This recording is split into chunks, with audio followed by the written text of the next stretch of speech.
Kemudian yang ketiga, salawat yang mengandung tawassul yang bid'ah.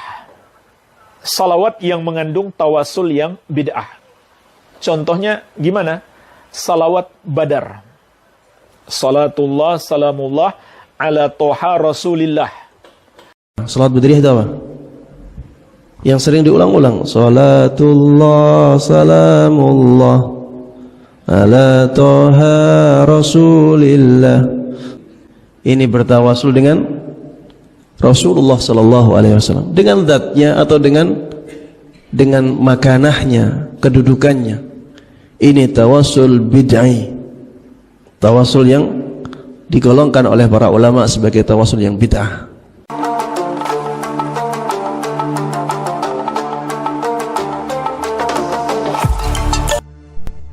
Nyata tidak, jika sholawat Badar mengandung kesyirikan dan membacanya adalah haram, seperti yang selalu dicelotehkan oleh kelompok songong nan kolot Salafi Wahabi.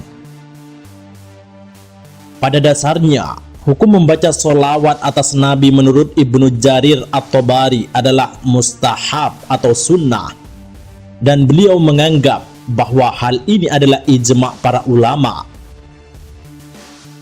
Abu Bakar Ar-Razi dari kalangan ulama mazhab Hanafi, Ibnu Hazm, berpendapat diwajibkan setiap solat dan di luar solat sebagaimana kalimat tauhid.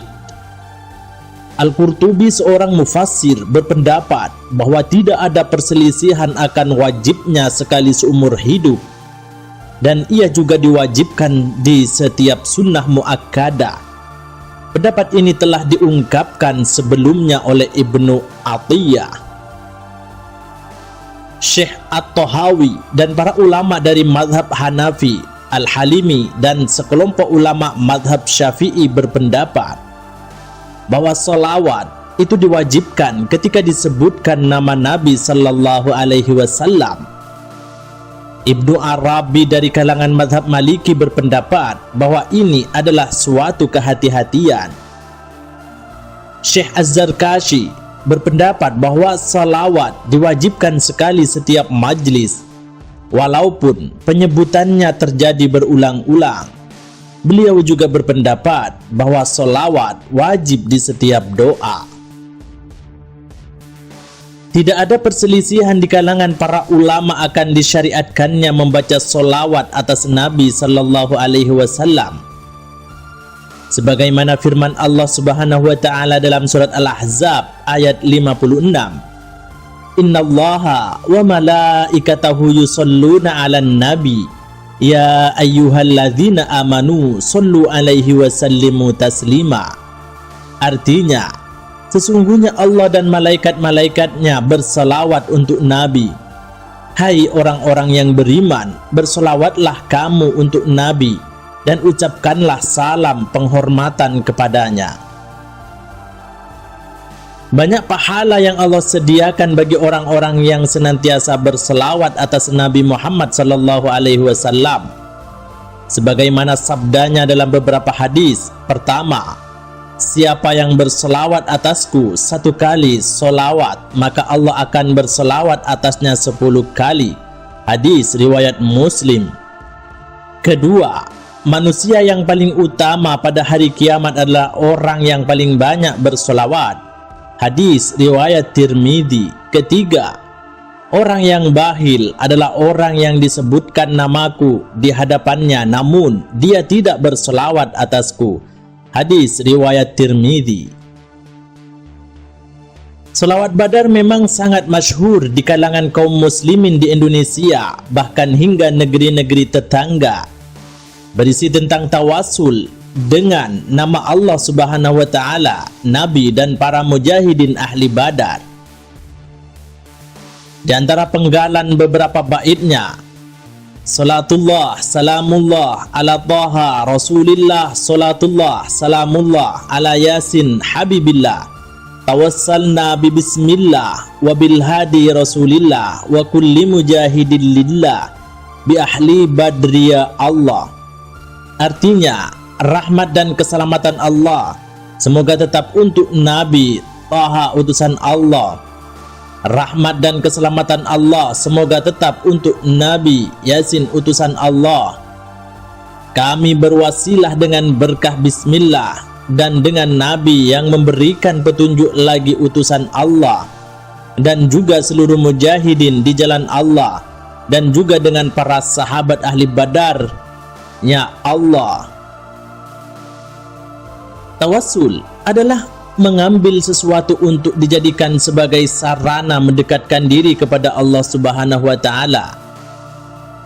Firman Allah Subhanahu wa taala dalam surat Al-Maidah ayat 35 menyatakan, "Ya ayyuhalladzina amanu taqullaha wabtaghu ilaihil wasilata wajahidu fi sabilihi la'allakum tuflihun." Artinya, hai orang-orang yang beriman, bertakwalah kepada Allah dan carilah jalan yang mendekatkan diri kepadanya, dan berjihadlah pada jalannya supaya kamu mendapat keberuntungan. Dalam selawat Badar, setidaknya terdapat 3 macam tawasul. Pertama, tawasul dengan nama dan sifat Allah. Para ulama bersepakat boleh bertawasul dengan nama dan sifat Allah Subhanahu wa taala, sebagaimana sebuah doa saat meruqyah orang sakit. Ya Rabb, kami yang ada di langit, sungguh suci namamu, urusanmu di langit dan bumi. Sebagaimana rahmatmu di langit, jadikanlah rahmat di bumi. Ampunilah kami atas penyakit dan kesalahan kami.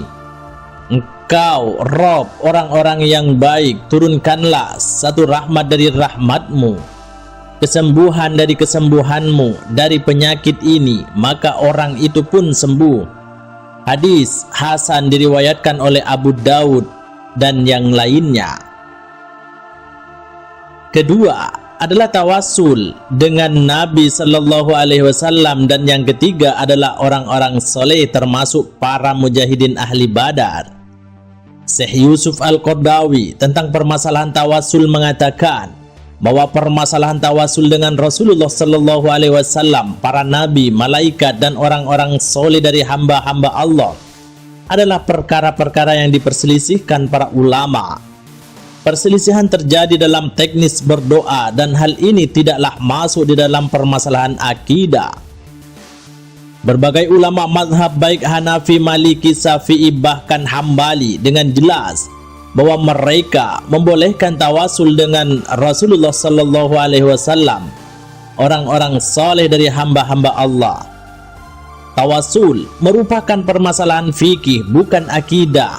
Maka Syekh Yusuf Al-Qaradawi berbicara tentangnya dari buku-buku fikih dari berbagai mazhab fikih terhadap perbedaan hukum-hukumnya, lalu masuk ke lingkup ensiklopedia fikih, dikarenakan hal ini juga masuk di dalam permasalahan-permasalahan furu amaliyah yang merupakan lingkup riset fikih. Sehingga dengan demikian kesimpulannya, maka apa yang dicelotehkan oleh kaum Salafi Wahabi bahwa selawat Badar itu merupakan tindakan dan pengamalannya adalah bid'ah, bahkan syirik, karena di dalamnya terdapat tawasul, adalah tidak benar dan menunjukkan kebodohan mereka dalam memahami teks Arab dalam selawat Badar tersebut. Wallahu a'lam bissawab.